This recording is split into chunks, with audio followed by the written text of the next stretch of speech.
Good morning.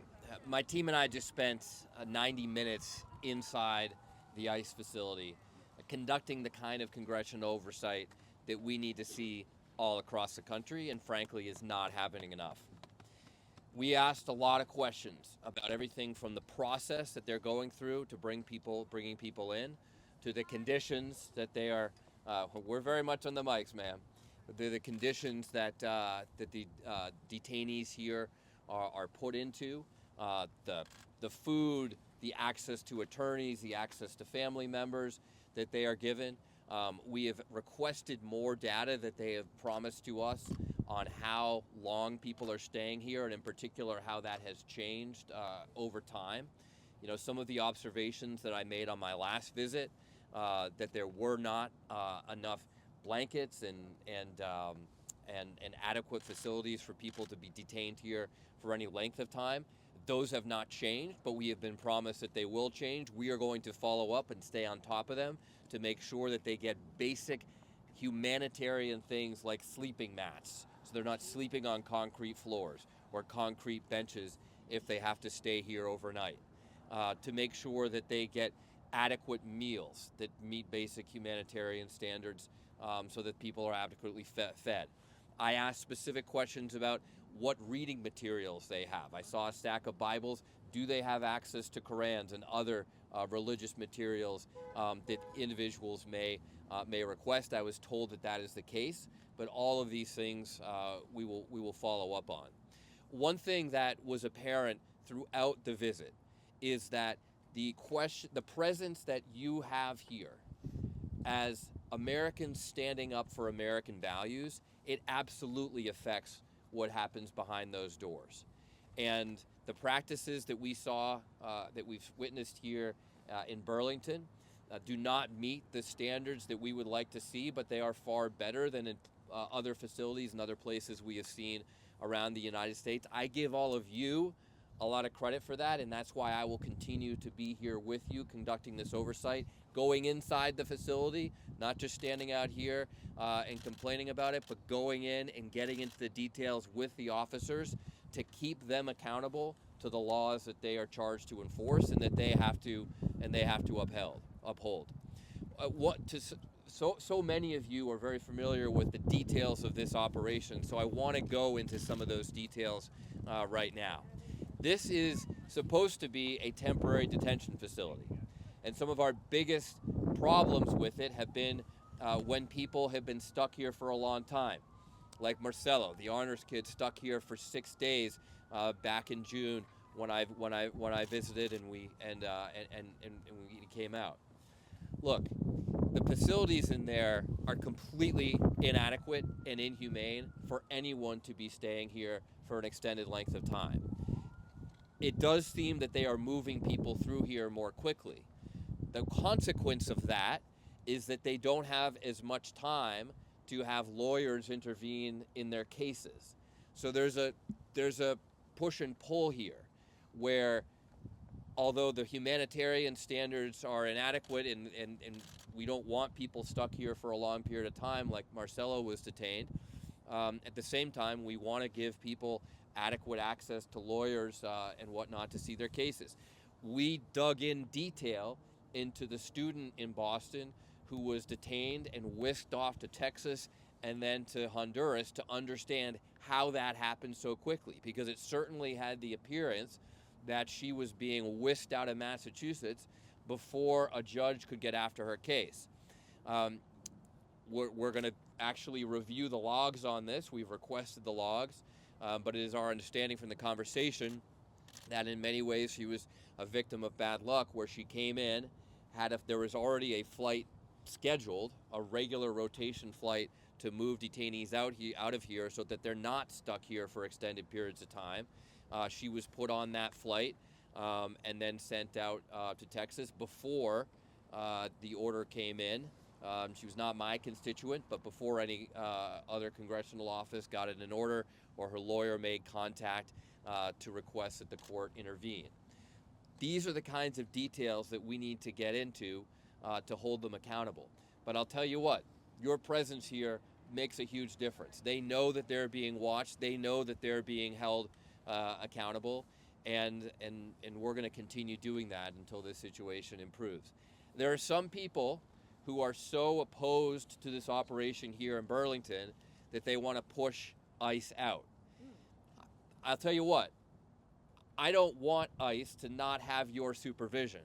I don't want ICE to move this facility to a place where there aren't responsible Americans like yourselves who show up every week, in some cases every day, to hold these officers and employees accountable. So I think we got to think strategically about how we go about this. I don't want this facility moved to the boondocks of northern New England or something like that, where there's not the presence, the oversight that you all make possible here in Burlington. Be happy to take some questions. What did you see in there, and how many people, and how is it different than from what you saw in June? There were a lot fewer detainees in there today than there were in June. I'd say there were probably 10 times as many detainees there in June as I saw today. I think partly that is an effort put on by our, made possible and facilitated by our pressure to not detain people here too long. It also may be a bit of luck of the draw, just with where the cycle is in the week. Although they do say that a lot of people come in for their regular check-ins at the beginning of the week. So this was actually a very good day to come and conduct this oversight, because the numbers dwindle as they get closer to Thursday and Friday. Do you have an estimate for how many people you saw, and did you speak to any of them? Sorry, stop. No, that's fine. So we did not speak directly to any detainees, but there were fewer than 10 detainees in there that we saw this time, and I think there were a lot more, closer to probably 50 when I was here in June. So could I just ask about the dehumanization, the sleeping on the floor and not having what's holding up that? I mean, is it funding? Can we make contributions? Like, what's making it be from June to now that they're dehumanizing and not adequately feeding? Candidly, there's no excuse that they have not sleeping mats from June until now. I mean, they claim that they were trying to get them funded under the shutdown, and that wasn't able to happen, but that doesn't account for the period of time between June and October before the shutdown started. We have been promised that those materials have been ordered. They did go through a process where they tried to get cots, and those were denied. I think they don't, there's certain restrictions on what sorts of materials they can allow in holding cells. Cots can be taken apart, used as weapons, things like that. But basic mats, at least, right. There's no excuse for not having those. And so we are going to be following up in the next few weeks to make sure that those the deliveries come in. One common frustration is that many of you and others in the community have submitted supplies, and they are not permitted to use those. And I mean, the only thing I will say is that a lot of people offer to donate services to my congressional office that we are not permitted to use either. So this is frustrating government bureaucracy, but that wasn't so much of a surprise to me. It was absolutely a surprise that we don't have basic mats on the floor. Congressman, are you concerned about due process in here in the building, about the immigrants are not receiving it? About the process? Due process, that immigrants are receiving due process?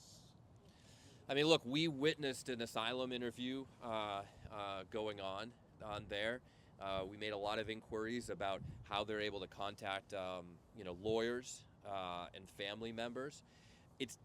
They made it clear that detainees have more access to lawyers and family members when they are not in a temporary holding facility like this, but in a longer-term holding facility. One of the issues, again, this is in the technical details here, but one of the issues, because we asked about out-of-state transfers, are you just moving people out of state because you're not going to get the results that you want or the Trump administration wants from judges in Massachusetts? And one of the issues is that there is no longer-term holding facility in Massachusetts for female detainees. So they have to go out of state. Or if they're not, they don't want them staying here long-term, they have to be moved out of state. There are facilities for males.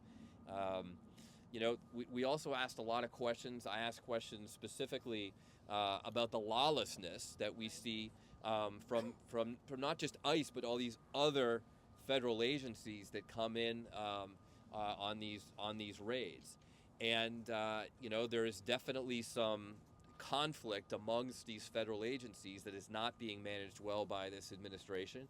I think that a lot of the absolute violence that you see against people being detained, like Penske trucks rolling up in a Home Depot parking lot, that's actually coming from Customs and Border Patrol and not from ICE, an organization that's been charged with interior enforcement as opposed to chasing people down at the borders. That's just further evidence of the fact that this administration is not following the federal guidelines for how these services are even supposed to be used. So time for one more question, folks. Sorry, we got You said that they're trying to move people out of here faster. That's kind of the point that they've been trying to get across here. Do we know what the conditions are like in the facilities that they're being moved to? Like the facilities in Texas, Louisiana, and all the other places that they get moved to after they're here. Do we know that they're better off there or what? So part of the problem is that, technically, I mean, we are putting the pressure on them to, for example, provide sleeping mats. But technically, because this is not a long-term holding facility where no one is supposed to stay overnight, they don't have a federal requirement to have that, right? And so all these other longer-term facilities have these requirements. Like, for example, families are not allowed to visit here. There's no visitation rights here, but visitation rights are accorded at these other facilities. So yes, the conditions are better, but do I just trust that? No, of course not. And members of Congress that represent these longer-term facilities need to be conducting this kind of oversight as well. Absolutely. Congressman, Oscar, on one more. average, do you Last know, one here. were you told how long the people that are inside are spending? You mentioned the example of Marcelo back in the summer, but are people spending less time here? Did you get an average number? And what is the solution then? Is the solution to open a detention center for females, for women in Massachusetts, to try to make sure they stay in Massachusetts and they're not sent to Louisiana or Texas or some other places? What's your solution? Look, it's a great question. I mean, this is the push and pull that I think all of us have as activists who want to see this behavior stop from the administration, but at the same time want to accord the people getting wrapped up in this as many rights as possible. So, you don't want to, none of us here are going to say, oh yeah, we want to advocate for the opening of more facilities. But in the case of a female facility in Massachusetts, it actually probably would be smart so that they are not being sent out of state and that they get to go before Massachusetts judges. And of course, just simply have easier access to their friends and family, while they're in detention, as well as local lawyers. So that's something that's, yes. So this is the point. We got to be smart and strategic about this, right? And frankly, I don't want to see any of this happening, but I'd much rather see, if people have to get detained, I'd rather see them detained in Massachusetts with access to Massachusetts judges and Massachusetts lawyers and their families in Massachusetts with their Massachusetts attorneys than sent elsewhere. We have asked for the average stay length. We've been told that's come down. It looks like it's come down, but they have promised to provide us those numbers. They didn't have them off the top of their head.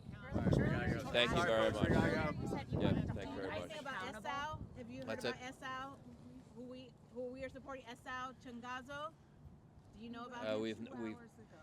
He went out. Yes. yes. Do you know anything I did. about him? You saw an asylum case. Did you see who was the person that you saw? I can't talk about Can't who show, the but you don't know that individual. it wasn't ESAL? I don't know for sure. Okay. I don't know what for can sure. we do to make sure that we just stop the detentions as well? So when you say that they're leaving, are they going to be deported? What can we do to make sure they're not detained, to make sure they're not locked up and they're not deported? So there's a few things. Number one, we need to continue this exact kind of pressure, and it needs to happen at facilities all over the country, so that ICE feels the pressure to not detain everyone they run across, but only detain people who meet these very strict requirements. And are there things that you're doing to make sure that that's happening? Because these people are not criminals. Oh, They're absolutely. part And of listen, our community, listen, and they are listen. they're the I'm fabric of it. I'm gonna keep conducting these oversight visits. I am gonna keep coming back here. I'm not just gonna stand outside. I'm gonna continue going inside.